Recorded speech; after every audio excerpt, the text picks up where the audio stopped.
तो स्टूडेंट इस वीडियो में हम क्लास 12 फिजिक्स के चैप्टर 3 जिसका नाम है वैद्युत धारा और जिसे हम इंग्लिश में कहते हैं इलेक्ट्रिक करंट, इस चैप्टर के 50% चैप्टर को एक ही वीडियो में पढ़ेंगे।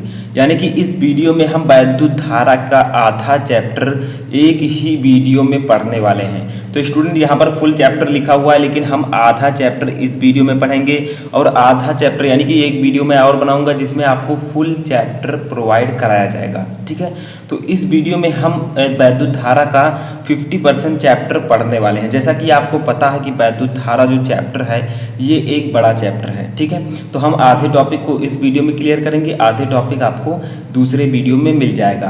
तो अगर आप क्लास 12 में हैं तो इस वीडियो को लास्ट तक देखते रहें ताकि आपको इस चैप्टर के 50% टॉपिक यानी कि 50% चैप्टर आसानी से क्लियर हो जाए।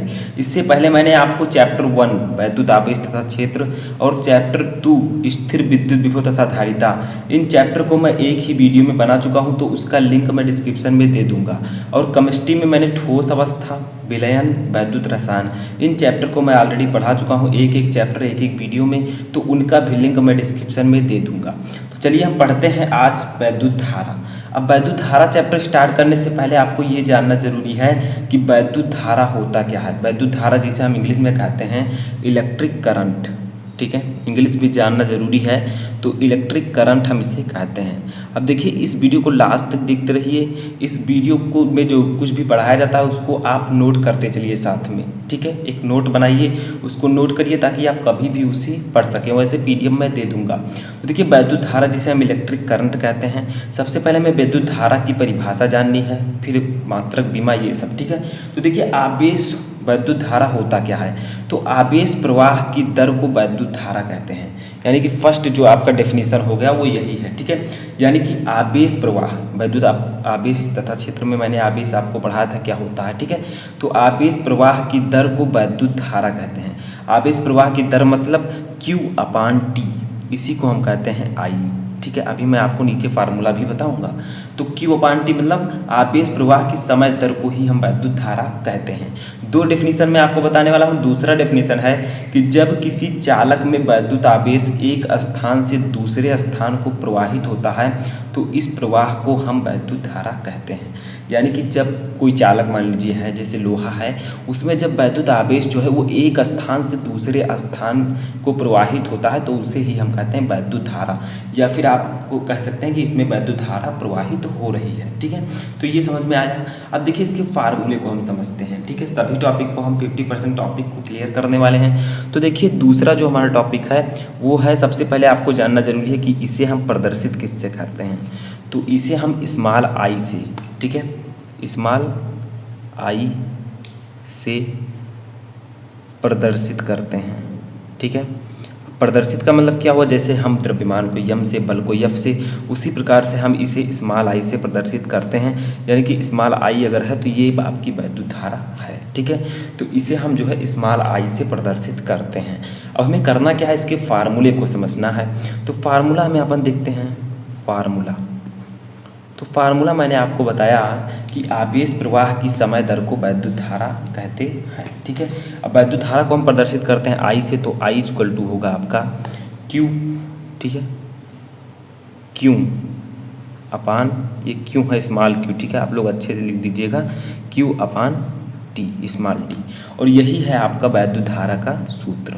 ठीक है, I = Q/T, जहाँ I है विद्युत धारा, Q है आवेश, मैं लिख देता हूँ बगल में ताकि दिक्कत ना हो आप लोगों को। ठीक है, तो Q क्या है और T क्या है, तो Q है स्टूडेंट आपका आवेश जिसे हम इंग्लिश में चार्ज कहते हैं, T है समय जिसे हम इंग्लिश में टाइम कहते हैं। ठीक है, तो ये आपका हो गया I = Q/T, यानी कि आवेश प्रवाह की दर को या समय दर को हम वैद्युत धारा कहते हैं। I = Q/T। ठीक है, आप कह सकते हैं आवेश और समय के गुणनफल को हम वैद्युत धारा कहते हैं। इस प्रकार से भी आप डेफिनेशन को कर सकते हैं। ठीक है, कोई दिक्कत नहीं होगा, वो भी एकदम सही डेफिनेशन है। अब देखिए बात ये आती है कि इसका मात्रक क्या होता है, तो हम यहाँ पर मात्रक के रूप में क्या लिखेंगे। तो दोस्तों इसका मात्रक जो होता है वो क्या होता है। ठीक है, तो इसका मात्रक होता है, यहाँ से पहले देख लेते हैं, Q क्या है, आवेश है, आवेश का मात्रक होगा कूलाम।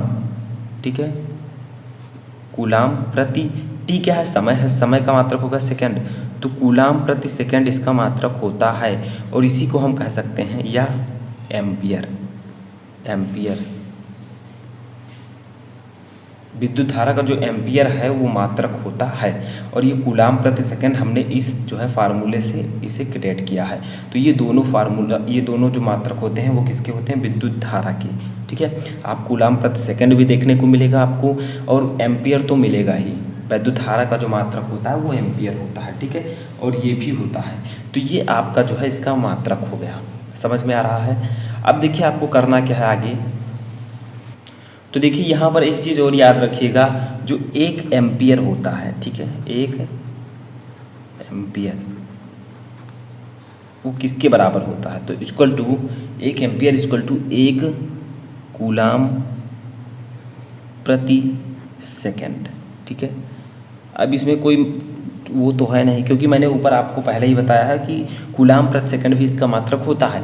तो 1 एम्पियर इक्वल टू 1 कूलाम प्रति सेकंड भी होता है। ठीक है, अब बात आती है एक और, वो कौन सी है कि ये राशि कैसी है, यानी कि राशि कैसी, जैसे सदिश राशि है या फिर ये आपका अदिश राशि है। ठीक है, तो ये कैसी राशि है, तो इसको आपको जानना है। तो ये देखिए जो विद्युत धारा है वो एक अदिश राशि है। ठीक है, अदिश राशि, विद्युत धारा जो है एक अदिश राशि है। तो मैंने आपको इस वीडियो में बताया कि विद्युत धारा क्या होता है, डेफिनेशन, विद्युत धारा को किससे डिनोट करते हैं, फार्मूला, मात्रक, राशि, ये सब मैंने आपको बताया। ठीक है, अब एक बात आप लोग और याद रखिएगा कि 1 एम्पियर इक्वल टू, मैं सभी छोटी छोटी चीज़ें आपको बता दूंगा ताकि आप लोगों को कहीं भी कोई किसी भी प्रकार की प्रॉब्लम ना हो। तो 1 ampere equal to 6.25 into 10⁻18 electron. ठीक है, इलेक्ट्रॉन प्रति सेकंड, ये इसकी वैल्यू होती है। 1 एम्पियर की वैल्यू इतनी होती है। तो ये भी आपको समझ में आ चुका होगा। तो ये था विद्युत धारा के बारे में। विद्युत धारा होता क्या है, विद्युत धारा किस प्रकार की राशि है, मात्रक, विमा, ठीक है, और फार्मूला, ये सब मैंने आपको इस वीडियो में बताया। तो अब इसके बाद में हमारा अगला जो टॉपिक आता है, चलिए उसको भी पढ़ते हैं। तो स्टूडेंट जो हमारा अगला टॉपिक है वो है अपवाह वेग क्या होता है, व्हाट इज ड्रिफ्ट वेलोसिटी। इसे हम इंग्लिश में कहते हैं ड्रिफ्ट वेलोसिटी। ठीक है, ये होता क्या है, इसको भी जानना जरूरी है, इस चैप्टर में आपके दिया गया है। ठीक है, और जो चालक अचालक ये सब तो मैं आपको सेकंड चैप्टर में ही बता चुका हूँ, स्थिर विद्युत विभव तथा धारिता में। ठीक है, तो वहाँ से आप लोग जाकर देख सकते हैं। तो देखिए अपवाह वेग क्या होता है, जब किसी चालक में धारा प्रवाहित की जाती है तो चालक में उपस्थित इलेक्ट्रॉन एक निश्चित वेग यानी कि लगभग 10⁻⁻⁴ मीटर प्रति सेकंड से गति करने लगते हैं। इलेक्ट्रॉनों के इस नियत सूक्ष्म वेग को हम अपवाह वेग या ड्रिफ्ट वेलोसिटी कहते हैं। ठीक है, इसे चित्र के साथ भी हम समझेंगे, लेकिन इसे हम लोग प्रदर्शित किससे करते हैं, तो इसे हम लोग प्रदर्शित करते हैं VD से। ठीक है, VD से प्रदर्शित करते हैं। ठीक है, यानी कि इसको हम लोग जो है BD से प्रदर्शित करते हैं। अब देखिए कैसे समझेंगे, बहुत सिंपल है। जब किसी चालक में धारा प्रवाहित की जाती है, BD का मतलब क्या हुआ, VD यानी कि D से ड्रिफ्ट, V से वेलोसिटी, ड्रिफ्ट वेलोसिटी यानी कि अपवाह वेग। ठीक है, इंग्लिश में मैंने आपको इसलिए बता दिया है। तो VD का मतलब ड्रिफ्ट वेलोसिटी। ठीक है, अब देखिए पहले डेफिनेशन को समझिए अच्छे से।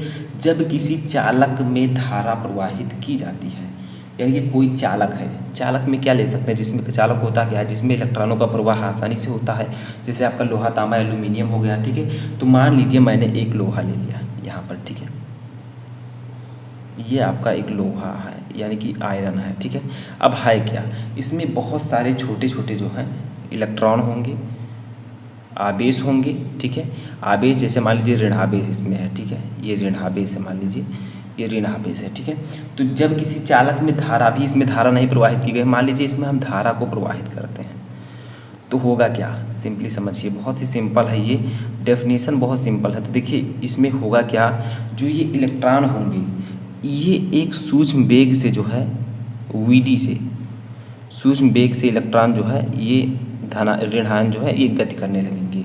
एक सूक्ष्म वेग से ये गति करने लगेंगे, उसी वेग को हम कहेंगे अपवाह वेग। तो देखिए जब किसी चालक में धारा प्रवाहित की जाती है तो चालक में उपस्थित इलेक्ट्रॉन जो है एक निश्चित वेग 10⁻⁴ मीटर प्रति सेकंड लगभग इस वेग से गति करने लगता है। इलेक्ट्रॉनों के इस सूक्ष्म वेग को हम अपवाह वेग कहते हैं। इसे हम वीडी यानी कि वीडी से प्रदर्शित करते हैं। ठीक है, अब ये समझ में आ गया होगा। जैसे मान लीजिए कोई लोहा हमने ले लिया, उसमें हमने करंट प्रवाहित किया, किससे? जैसे हमारे घर में बोर्ड होता है, ठीक है, उसमें प्लग लगाया, उसमें करंट प्रवाहित किया, उसमें इलेक्ट्रॉन बहने लगे। अब अभी तक जब तक मैंने जो है बोर्ड में प्लग नहीं लगाया था तब तक उसमें धारा प्रवाहित नहीं हो रही थी। जैसे मैंने लगाया उसमें धारा प्रवाहित होने लगी। धारा अगर प्रवाहित होगी तो उसमें क्या होंगे? आवेश होंगे। ठीक है, अब आवेश होंगे तो उसमें क्या होंगे? इलेक्ट्रॉन होंगे। अब इलेक्ट्रॉन जब गति करने लगेंगे तो उसी इलेक्ट्रॉन की गति को हम कहेंगे अपवाह वेग। ठीक है, समझ में आया। अब ये था आपका अपवाह वेग के बारे में। अब अपवाह वेग के बाद जो है तो यहाँ पर एक चीज़ आप लोग और समझ लीजिए कि मुक्त इलेक्ट्रॉनों के अपवाह वेग और वैद्युत धारा में क्या संबंध होता है। तो मुक्त इलेक्ट्रॉनों के अपवाह वेग और वैद्युत धारा में जो संबंध होता है वो होता है I = NeAVT। ठीक है, ये अपवाह वेग और वैद्युत धारा में संबंध होता है, जहाँ पर I है वैद्युत धारा, N है इलेक्ट्रॉन की संख्या, E है इलेक्ट्रॉन पर आवेश, A है क्षेत्रफल, VD आपका है अपवाह वेग। तो देखिए इन दोनों में यही संबंध होता है। समझ में आया। अब इसके बाद में हमारा अगला टॉपिक आता है, वो है धारा घनत्व, जिसे हम लोग इंग्लिश में कहते हैं करंट डेंसिटी। करंट का मतलब धारा, डेंसिटी का मतलब घनत्व। तो धारा घनत्व हमारा अगला टॉपिक है। ये होता क्या है? ठीक है, तो ये भी बहुत ही सिंपल सा है। कैसे समझेंगे इसे? तो देखिए किसी चालक में किसी बिंदु पर प्रति एकांक क्षेत्रफल से अभिलंबोत गुजरने वाली वैद्युत धारा को उस बिंदु पर धारा घनत्व कहते हैं। यानी कि कोई चालक है, चालक का मतलब जैसे हम लोहा, तांबा, एल्यूमिनियम कुछ भी ले सकते हैं जिसमें धारा का प्रवाह आसानी से हो। तो किसी चालक में किसी बिंदु पर, कोई चालक है उसके किसी बिंदु पर प्रति एकांक क्षेत्रफल, उसके छोटे से या प्रति एकांक क्षेत्रफल से अभिलंबोत गुजरने वाली जो वैद्युत धारा होती है उसी को हम उस बिंदु पर धारा घनत्व कहते हैं। अब इस डेफिनेशन को आप लोग ऐसे ही याद कर सकते हैं, इसमें कोई जो है ट्रिक नहीं है। तो इस डेफिनेशन को आप लोग याद करिए। अब इसके सहायता से आपको क्या करना है? आपको फार्मूला लिखना है। अब धारा घनत्व को हम किससे प्रदर्शित करते हैं इसको लिखिए। तो धारा घनत्व को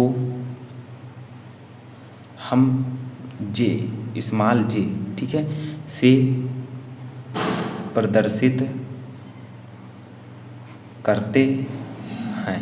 यानी कि धारा घनत्व को हम लोग स्मॉल J से प्रदर्शित करते हैं, स्मॉल J। ठीक है, ये समझ लीजिएगा, बहुत ही इम्पोर्टेंट है। अब देखिए धारा घनत्व का फार्मूला क्या होता है। तो धारा घनत्व का जो फार्मूला, हम इसको समझ लेते हैं क्योंकि एक एक को हमें समझना है। ठीक है, तो धारा घनत्व का फार्मूला जो होता है वो होता है J = I small I upon A। देखिए कितना सिंपल सा है डेफिनेशन। देखिए किसी चालक के किसी बिंदु पर प्रति एकांक क्षेत्रफल, यानी कि इस प्रति एकांक एरिया से गुजरने वाली वैद्युत धारा जो I होती है उस बिंदु पर हम उसे धारा घनत्व कहते हैं। यानी कि I धारा घनत्व को जो है वो धारा और क्षेत्रफल के अनुपात को ही हम धारा घनत्व कहते हैं। तो कोई एक पार्टिकुलर एरिया है, उससे कितनी वैद्युत धारा बह रही है उस बिंदु पर उसे हम कहेंगे धारा घनत्व। तो ये आपका हो जाएगा formula J = I upon A, जहाँ J है आपका धारा घनत्व, I है आपका वैद्युत धारा और ये है क्षेत्रफल।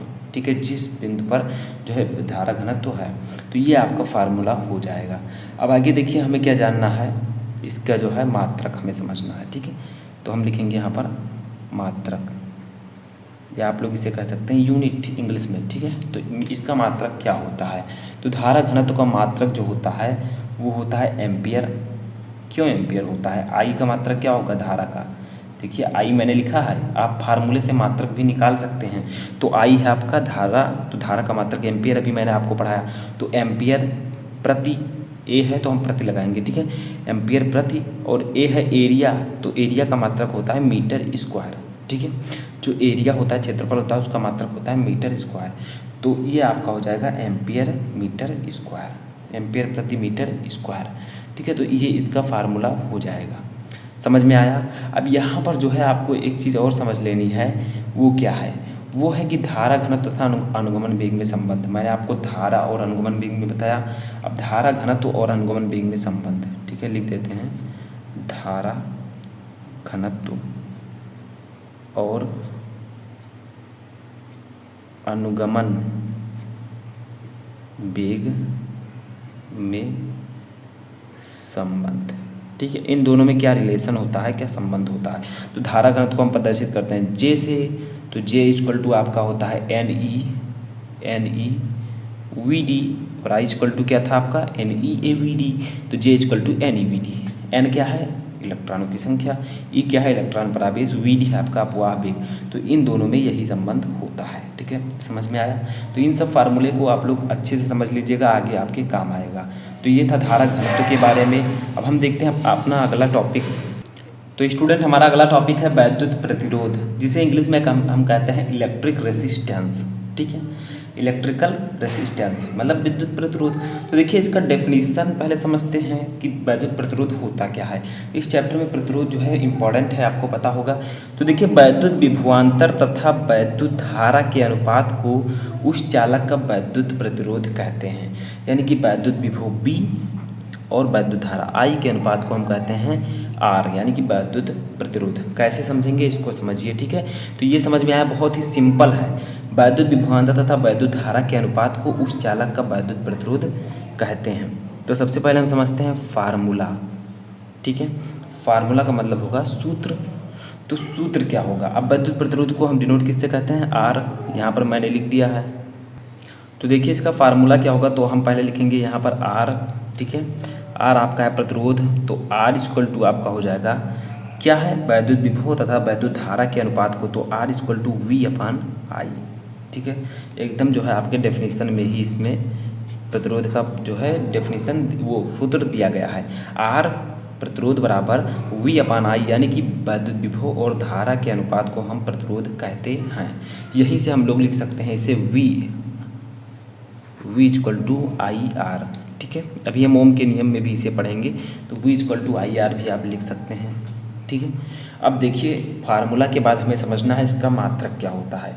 तो मात्रक लिखिए यहाँ पर, मात्रक। ठीक है, मात्रक का मतलब इसका यूनिट क्या होगा। तो देखिए वैद्युत प्रतिरोध का जो मात्रक होता है वो होता है ओम। ओम, या आप लिख सकते हैं फार्मूले से लिखिए, V क्या है विभव, इसका मात्रक वोल्ट, वोल्ट, और I क्या है धारा, धारा का मात्रक एम्पियर, तो वोल्ट प्रति एम्पियर। ठीक है, वोल्ट प्रति एम्पियर, ये भी आप इसका मात्रक लिख सकते हैं। ठीक है, तो दो मात्रक आप इसके लिख सकते हैं, एक आपका हो जाएगा ओम और दूसरा हो जाएगा वोल्ट प्रति एम्पियर। ठीक है, तो देखिए ये इसका मात्रक हो जाएगा। ठीक है, ओम या फिर वोल्ट प्रति एम्पियर।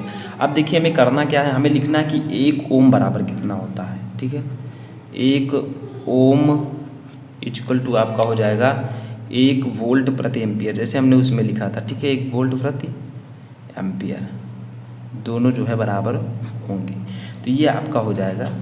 ठीक है, मात्रक। अब आगे देखिए हमारा जो इसके बाद क्या है, मात्रक के बाद तो देखिए अब हम जानते हैं इसकी बीमा। ठीक है, यानी कि इसकी बीमा क्या होगी, बीमा का मतलब डायमेंशन। तो देखिए बीमा हमारा क्या होगा, वैद्युत प्रतिरोध का।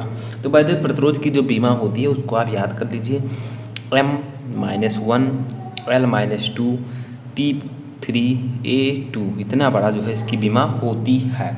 तो वैद्युत प्रतिरोध के बारे में पता चला कि वैद्युत प्रतिरोध जो होता है वो विभवांतर और धारा का अनुपात होता है। ठीक है, मात्रक ओम या फिर वोल्ट प्रति एम्पियर, बीमा आपका M-1 L-2 T3 और A2। ठीक है, ये इसका मात्रक होता है। तो ये सब आपको आई होप कि समझ में आ चुका होगा। ठीक है, अब यहाँ पर कुछ चीज़ें आप लोग और समझ लीजिए। जैसे देखिए एक मेगा ओम, एक मेगा ओम किसके बराबर होता है। ठीक है, एक मेगा ओम का मतलब एक M ओम। ठीक है, ओम इस प्रकार से लिखा जाता है, तो ये होता है 10⁶ ओम के बराबर। ठीक है, और एक तथा एक माइक्रो ओम, माइक्रो ओम को लिखते हैं हम लोग इस प्रकार से। ठीक है, इस प्रकार से एक माइक्रो ओम इक्वल टू आपका होता है 10⁻⁻6 ओम। ठीक है, तो ये याद रखिएगा, ये न्यूमेरिकल में आपको सहायता करेंगे। तो ये था आपका वैद्युत प्रतिरोध का सब कुछ जो कि मैंने आपको बताया। इसके बाद में हमारा अगला टॉपिक आता है। तो स्टूडेंट हमारा अगला टॉपिक है वैद्युत चालकता, जिसे हम लोग इंग्लिश में कहते हैं इलेक्ट्रिक कंडक्टिविटी या फिर कंडक्टेंस। तो वैद्युत चालकता क्या होता है? बहुत ही सिंपल है। वैद्युत प्रतिरोध के व्युत्क्रम को वैद्युत चालकता कहते हैं। व्युत्क्रम का मतलब उसका उल्टा। जैसे देखिए, वैद्युत चालकता को हम पहले प्रदर्शित कैसे करते हैं, इसको लिखते हैं। तो वैद्युत चालकता, ठीक है, को हम लोग प्रदर्शित करते हैं, ठीक है।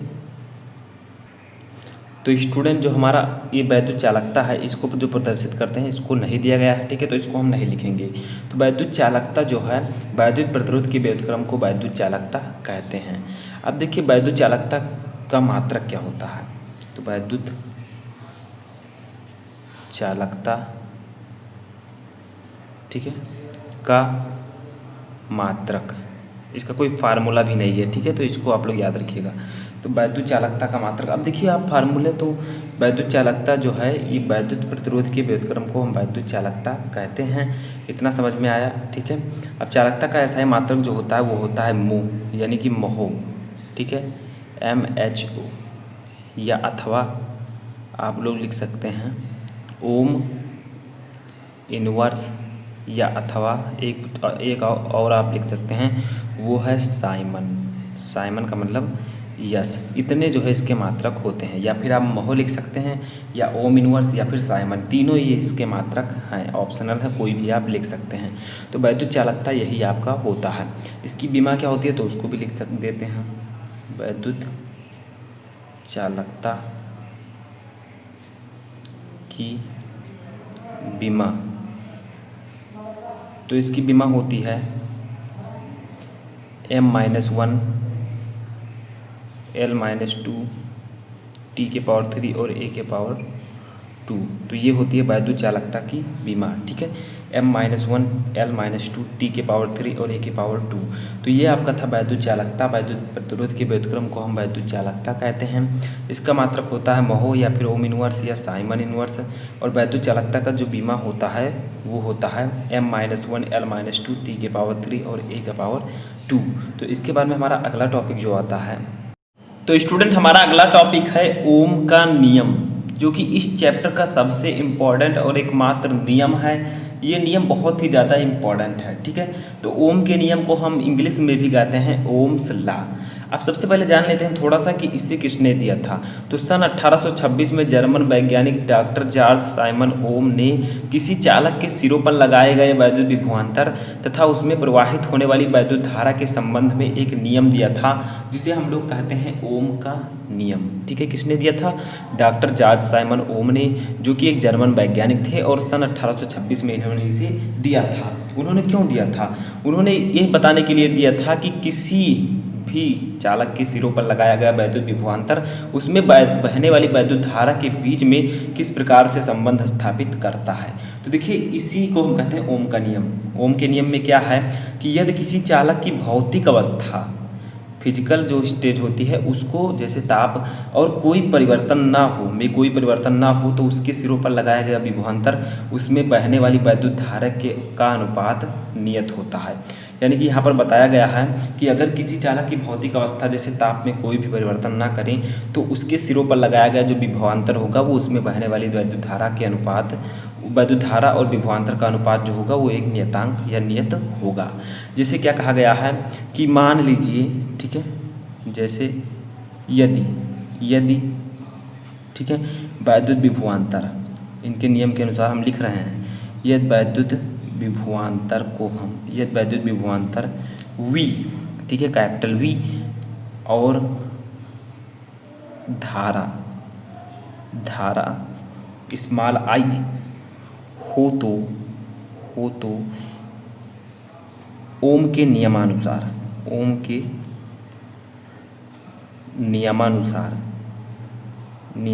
क्या बताया गया है? ओम के नियम के अनुसार कि जो वैद्युत विभव होता है और धारा, उसका अनुपात एक नियतांक होता है। तो V/I = नियतांक, ठीक है, ये बताया गया है ओम के नियम में। अगर किसी चालक की भौतिक अवस्था में कोई परिवर्तन ना करें तो उसमें उसके सिरों पर लगाया गया विभवांतर और उसमें वैद्युत धारा, उसमें बहने वाली वैद्युत धारा का अनुपात एक नियतांक के बराबर होता है। ठीक है, अब हमें करना क्या है, हमें इस नियतांक के स्थान पर, ठीक है, एक जो है नियतांक लिख देना है, वो है आर। ठीक है, वैद्युत धारा में जो है ये जो नियतांक है उसमें हम जो है एक नियतांक लिख देंगे जो कि है आर। नियतांक के स्थान पर हम आर लिख देंगे। अब देखिए होगा क्या, V upon I equal to R, इसी को हम कहते हैं ओम का नियम। बट इसे आप और भी अच्छे से लिख सकते हैं आप V equal to I R. ठीक है, ये भी आप लिख सकते हैं ओम के नियमानुसार। ठीक है, नियतांक के स्थान पर हमने आर लिखा है। ठीक है, अब देखिए होगा क्या, अब आर है क्या, यहाँ पर समझ लीजिए आर क्या है, वैद्युत प्रतिरोध, जो कि मैंने आपको पहले भी बताया है, वैद्युत प्रतिरोध।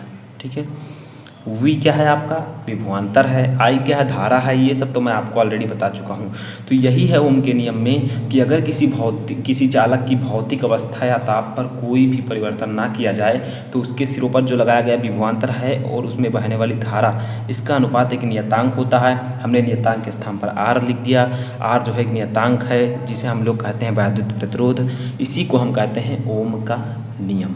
ठीक है, समझ में आया, बस यही ओम का नियम है, कोई इसमें जो है दिक्कत या प्रॉब्लम नहीं होगी। आगे हमारा टॉपिक क्या है उसको चलिए समझते हैं। तो स्टूडेंट हमारा अगला टॉपिक आता है विशिष्ट प्रतिरोध या प्रतिरोधकता, जिसे हम इंग्लिश में कहते हैं स्पेसिफिक रेसिस्टेंस और रेसिस्टिविटी। अब ये आपको पढ़ना क्यों ज़रूरी है, क्योंकि ये फिजिक्स में भी है, केमिस्ट्री में भी है, तो इसको पढ़ लेंगे तो दोनों में आपके काम आ जाएगा। तो देखिए है क्या ये, तो देखिए विशिष्ट प्रतिरोध होता क्या है, तो जब किसी चालक में वैद्युत धारा प्रवाहित होती है, मान लीजिए कोई चालक है जिसमें वैद्युत धारा प्रवाहित हो रही है, तो चालक के भीतर किसी बिंदु पर वैद्युत क्षेत्र की तीव्रता ई को हम वैद्युत क्षेत्र की तीव्रता कहते हैं, तथा धारा घनत्व J के अनुपात को चालक की विशिष्ट प्रतिरोध या प्रतिरोधकता कहते हैं। या सिंपली आप कह सकते हैं कि धारा घनत्व और वैद्युत क्षेत्र की तीव्रता के अनुपात को हम कहते हैं विशिष्ट प्रतिरोध।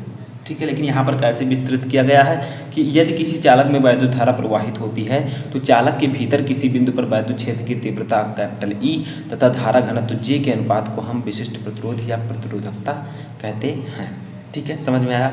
अब इसे हम प्रदर्शित किससे करते हैं, तो इसे हम लोग विशिष्ट प्रतिरोध को हम लोग रो, इसे हम लोग कहते हैं रो, इस प्रकार से होता है, तो इसे रो से प्रदर्शित करते हैं। ठीक है, प्रदर्शित करते हैं। ठीक है, समझ में आया। अब रो होता क्या है, इसका फार्मूला क्या होता है, विशिष्ट प्रतिरोध का हम फार्मूला पहले समझेंगे। तो इसका फार्मूला जो होता है वो रो इक्वल टू होता है, ठीक है, E अपान J। मैंने आपको बताया कि किसी बिंदु पर विद्युत क्षेत्र की तीव्रता और धारा घनत्व के अनुपात को हम विशिष्ट प्रतिरोध कहते या प्रतिरोधकता कहते हैं। तो rho equal to E upon J। अब यहाँ पर रो क्या है, विशिष्ट प्रतिरोध है, E क्या है, विद्युत क्षेत्र की तीव्रता है, J क्या है, आपका धारा घनत्व है। तो इन सबको आप लोग याद रखिएगा। ठीक है, अब आगे बढ़ते हैं इसके बाद में। ठीक है, क्या है, तो एक फार्मूला इसका और होता है, उसको भी ले लीजिए, वो भी काम आएगा आपके। तो रो इक्वल टू होता है RA अपान L, ये फार्मूला भी लिख दीजिएगा। ठीक है, जहाँ पर रो क्या है, विशिष्ट प्रतिरोध, R क्या है प्रतिरोध, ये क्या है एरिया क्षेत्रफल, L क्या है लंबाई, चालक का क्षेत्रफल, चालक की लंबाई। तो इस प्रकार से आप लोग इसे लिख सकते हैं। अब आगे बढ़ते हैं। तो देखिए अब हम जानते हैं इसका मात्रक क्या होता है। ठीक है, मात्रक, तो इसका मात्रक जो होता है वो होता है ओम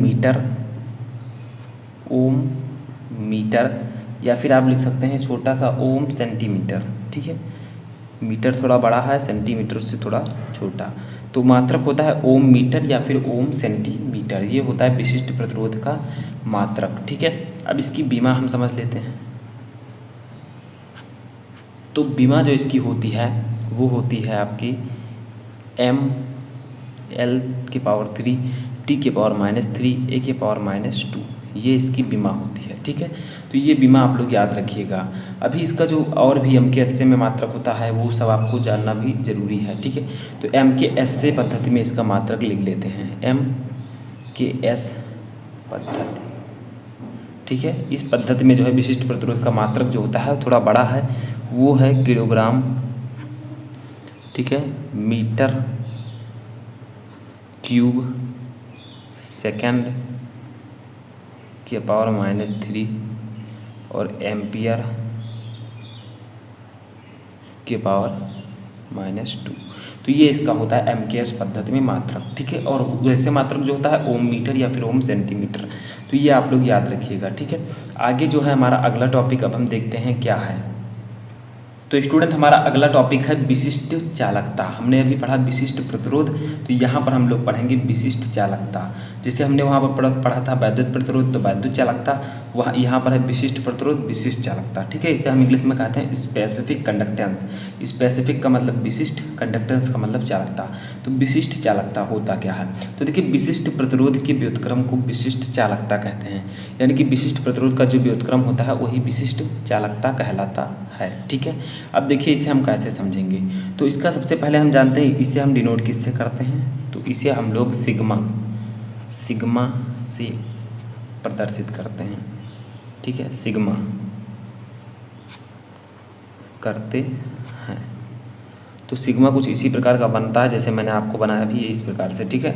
तो अब सिग्मा जो हो गया इसे हम सिग्मा से प्रदर्शित करते हैं। फार्मूला भी इसका सिंपल है, तो फार्मूला यानी कि सूत्र भी लिख देते हैं यहीं पर, फार्मूला, ठीक है। तो ये क्या होगा, तो सिग्मा इक्वल टू आपका हो जाएगा 1/ρ, ठीक है। सिंपल है। विशिष्ट प्रतिरोध के व्युत्क्रम को हम विशिष्ट चालकता कहते हैं। तो विशिष्ट प्रतिरोध आपका ये है ρ है, तो सिग्मा इक्वल टू 1/ρ इसका आपका व्युत्क्रम हो गया, ठीक है। तो ये सिंपल था। इसका मात्रक हम देख लेते हैं क्या होता है, तो लिख देंगे मात्रक, ठीक है। तो इसका जो मात्रक होता है SI पद्धति में वो होता है ओम मीटर इनवर्स, ठीक है। ओम मीटर इनवर्स, ये -1 है, तो ओम मीटर इनवर्स जो है इसका मात्रक होता है। अब इसकी बीमा भी देख लेते हैं यहीं पर। तो बीमा क्या होती है, तो मात्रक के बाद हम देख लेते हैं बीमा। जो इसकी बीमा होती है वो होती है m-1 L के पावर -3 T के पावर 3 A के पावर 2, ये होती है बीमा किसकी, विशिष्ट चालकता की। तो ये आपका हो गया विशिष्ट चालकता क्या होता है, उसकी परिभाषा, किससे प्रदर्शित करते हैं, सूत्र, मात्रक और बीमा। तो ये सब आपका यहाँ पर हो गया, ठीक है। एक आप लोग यहाँ पर याद रखिएगा कि एक आपका वो होता है संबंध, ठीक है, वो होता है J vector equal to sigma into E vector.